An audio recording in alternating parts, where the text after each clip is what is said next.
তোমায় দেখব, দিলের স্বাদ মিটিয়ে তোমায় দেখব। একটু দাঁড়াও দাঁড়াও ইয়া মুহাম্মদ, তোমায় নয়ন ভরে আমি দেখব। একটু দাঁড়াও দাঁড়াও ইয়া মুহাম্মদ, তোমায় হৃদয় ভরে আমি দেখব। এক রাত নবীজি ছিলেন উম্মে হানির ঘরে, জিবরাইল আসিয়া তারে বলে বিনয় করে। এক রাত নবীজি ছিলেন উম্মে হানির ঘরে, জিবরাইল আসিয়া তারে বলে বিনয় করে। ডেকেছেন আল্লাহ পাকে, দিদার হবে আপনার সাথে। মিরাজে গেলেন নবী, আলাপন হলো সবই। বিদায় বেলা দয়াল নবী হলেন বেকারা। আমার আল্লাহ বলে দেখার স্বাদ মিটিল না আমার। তুমি আরো কিছু সময় থাকো, তুমি আরো কিছু সময় থাকো, দিলের স্বাদ মিটিয়ে তোমায় দেখব। একটু দাঁড়াও দাঁড়াও ইয়া মুহাম্মদ, তোমায় নয়ন ভরে আমি দেখব। একটু দাঁড়াও দাঁড়াও ইয়া মুহাম্মদ, তোমায় দিলটা ভরে আমি দেখব। আশুক আর মাশুকের খেলা খেলছে দমে দমে, ছায়া কায়া এক হইয়া যায় আরশে আজিমে। আশুক আর মাশুকের খেলা খেলছে দমে দমে, ছায়া কায়া এক হইয়া যায় আরশে আজিমে। বিদায় নিলেন রাসূল আল্লাহ, ফিরে আইলেন বাইতুল্লাহ। উম্মে হানির ঘরে গেলেন, বিছানা গরম পাইলেন। এরই মাঝে 27 বছর হইয়াছে গত। আমার আল্লাহ বলে আমার হাবিব আমারই মতো। ইব্রাহিমে কয়া রাসূল আল্লাহ, ইব্রাহিমে কয়া রাসূল আল্লাহ, দিলের কাবায় তোমায় আমি রাখবো। একটু দাঁড়াও দাঁড়াও ইয়া মুহাম্মদ, তোমায় নয়ন ভরে আমি দেখব। একটু দাঁড়াও দাঁড়াও ইয়া মুহাম্মদ, তোমায় নয়ন ভরে আমি দেখব। ফজর বেলা দিনের নবী বাইতুল্লাহ আসিয়া, সাহাবা আজমাইদের তিনি জানিলেন ডাকিয়া। দিনের বেলা দিনের নবী বাইতুল্লাহ আসিয়া, সাহাবা আজমাইদের তিনি জানিলেন ডাকিয়া। মিরাজের যা ঘটনা করিলেন স্বপ্ন নাম, মিরাজের যা ঘটনা করিলেন স্বপ্ন নাম। পাঞ্জেগানা নামাজ হবে, শরীয়ত জারি হবে। পাঞ্জেগানা নামাজ হবে, শরীয়ত জারি হবে। সালাতু মিরাজুল মুমিন বলছে আল্লাহ পাকে, আমার নূর নবীজির নূর কালেমা যার কলবে থাকে। ইব্রাহিমে কয়া রাসূল আল্লাহ, ইব্রাহিমে কয়া রাসূল আল্লাহ, দিলের কাবায় তোমায় আমি রাখবো। একটু দাঁড়াও দাঁড়াও ইয়া মুহাম্মদ, তোমায় নয়ন ভরে আমি দেখব। একটু দাঁড়াও দাঁড়াও ইয়া মুহাম্মদ, তোমায় নয়ন ভরে আমি দেখব। ইয়া রাসূল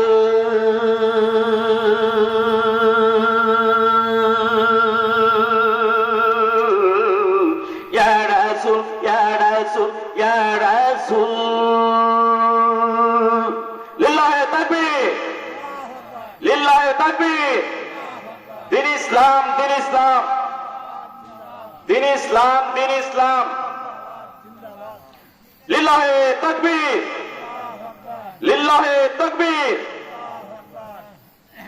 হামদুলিল্লাহের পর শুকরিয়া আদায় করি সেই মহান রব্বুল আলামিনের, যে মহান রব্বুল আলামিনের এক নিমিষের ইচ্ছায় আমার আপনার হায়াতের চাবি থেমে যেতে পারে, ঠিক কিনা?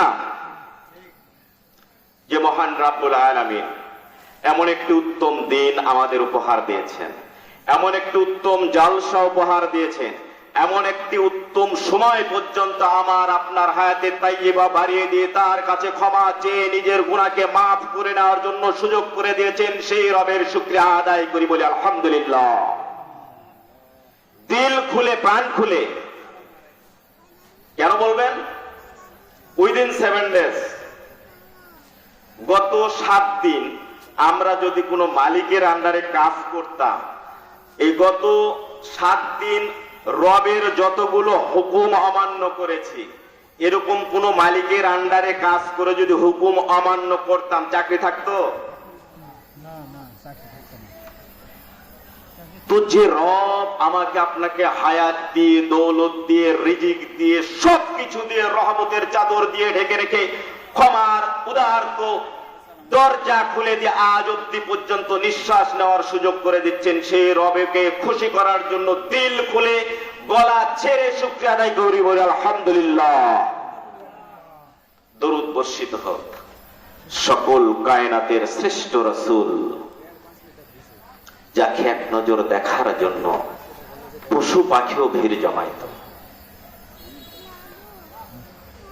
যে রসুলের কথা জীবজন্তু বুঝতে পারত, অথচ আজকে 1445 বছর পরেও এসো সেই রসুলের কথা বোঝার জ্ঞান আমাদের হয় নাই, সময় আমাদের নেই বাপজান।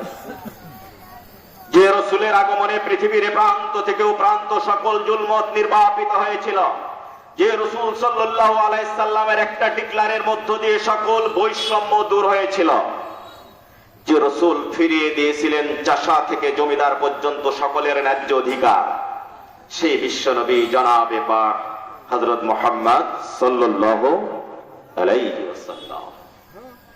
সম্মানিত উপস্থিতি, দাওয়াত দিয়েছেন, কৃতজ্ঞ আপনাদের প্রতি, শুকরিয়া। একেবারে আপনাদের সন্তান আমি, কারোবার ছোট ভাই আমি, আমার প্রতি একটু ভালোবাসা রেখে, এই কোরআনের প্রতি সম্মান রেখে একটু সামেয়ানার নিচে বসেন। অনেকগুলি বাপজান ভাইজান আছেন, আর আমি 10 জন যাচ্ছি, বেশি না, সামনে এসে বসেন। আপনারা যদি বলেন 3 ঘন্টা আলোচনা করা লাগবে, আসি ইনশাল্লাহ। যদি বলেন 3 ঘন্টায় ইসলামী গজল গাওয়া লাগবে, আসি ইনশাল্লাহ। যদি বলেন 3 ঘন্টায় শুধু ইংলিশে বক্তব্য দেওয়া লাগবে, তাও আসি ইনশাল্লাহ। 3 ঘন্টায় শুধু আরবি বলা লাগবে, কিছু বলা যাবে না, তাও আসি ইনশাল্লাহ। আমি কোনোদিন আপনাদের এই জালসায় দাওয়াত পাইনি, আপনারা সম্মান করেছেন, ভালোবাসা দিয়েছেন। আমি মন খুলে কিছু কথা বলতে চাই, সময় দেওয়া যাবে তো? আর যদি খারাপ লাগে বলবেন যে বাপজান নেমে যাও, ঠিক কিনা? তাই আমি উদারত আহ্বান জানাচ্ছি, আমার যে ভাই সকল যারা এই অর্গানাইজ করেছেন, এত মহৎ একটা উদ্যোগ নিয়েছেন, সবগুলো ওখানে না থেকে 10 জন ভাইকে এখানে পাঠান, যারা একটু তাকবীর ধরবে, যারা একটু সুবহানাল্লাহ আলহামদুলিল্লাহ বলবে। আমার একটা বদ অভ্যাস, আমার মানে শিক্ষক মানুষ তো, কোশ্চিন টু অ্যান্সার, বক্তব্যের মধ্যে একটু কথা বলা বলি, না হলে আমি বক্তব্য দিতে পারি না।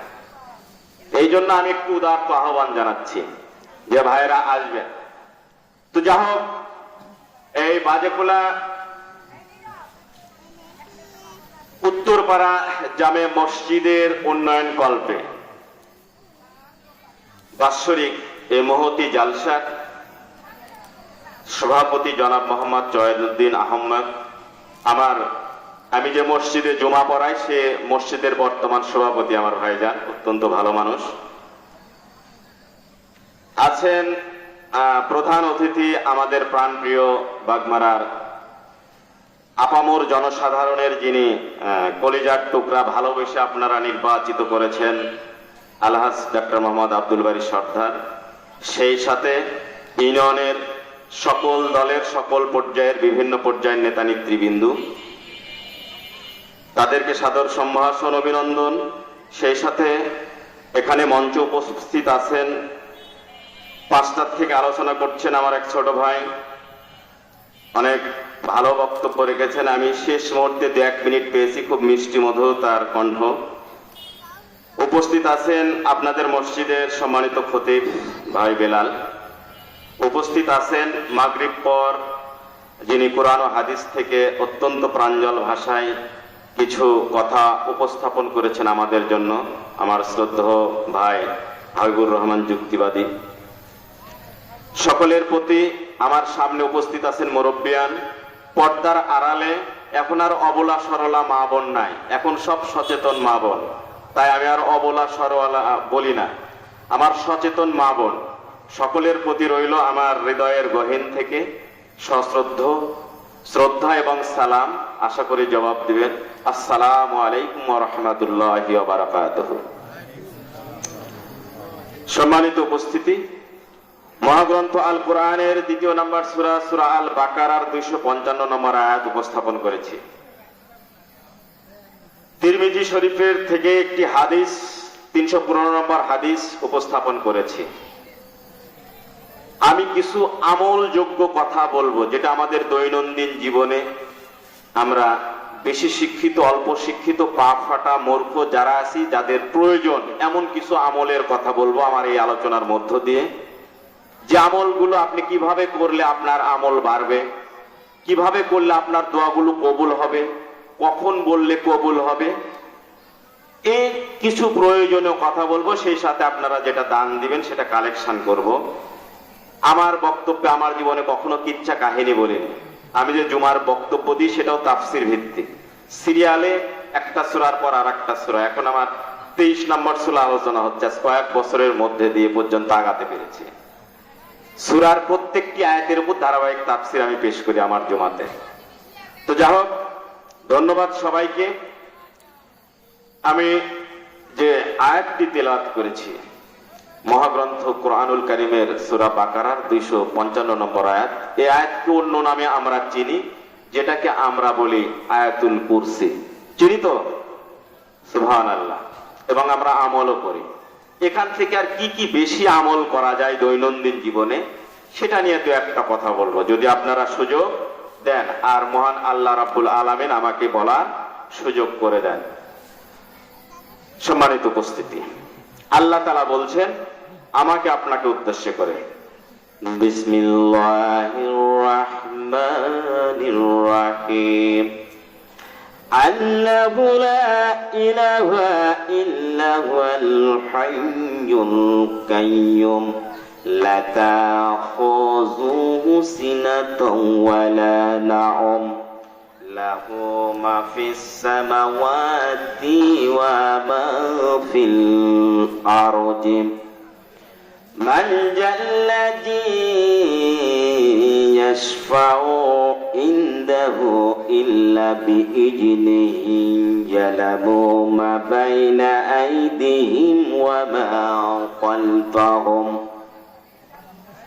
ওয়া লা ইউহতুনা বিশাইইন মিন ইলমিহি ইল্লা বিমা শাআ وسع كرسيه السماوات والأرض ولا يؤوده حفظهما وهو العلي العظيم। বলুন সুবহানাল্লাহ।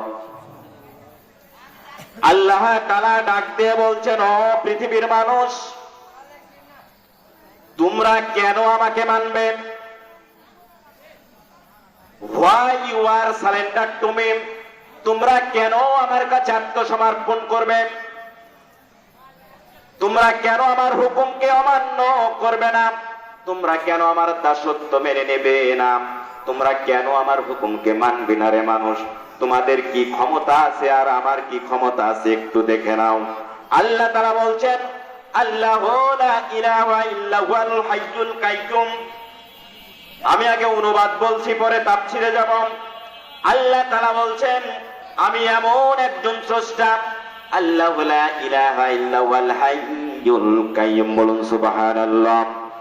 আল্লাহ বলছেন আমি এমন একজন স্রষ্টা যে কিনা চিরঞ্জীব, যার কোনো ক্লান্তি হয় না। এই গোটা পৃথিবী, আকাশ এবং জমিন যে আমি নিয়ন্ত্রণ করি আমার হাতে, আমার 1 মিনিট ক্লান্তি আসে না, আমি ক্লান্ত হয় না, আমার ঘুমের দরকার হয় না, আমার খাওয়ার দরকার হয় না, আমার রেস্টের দরকার হয় না, ঠিক কিনা? তাহলে যার এত কিছু দরকার হয় না তার ক্ষমতা বেশি না আমার আপনার ক্ষমতা বেশি? সুবহানাল্লাহ।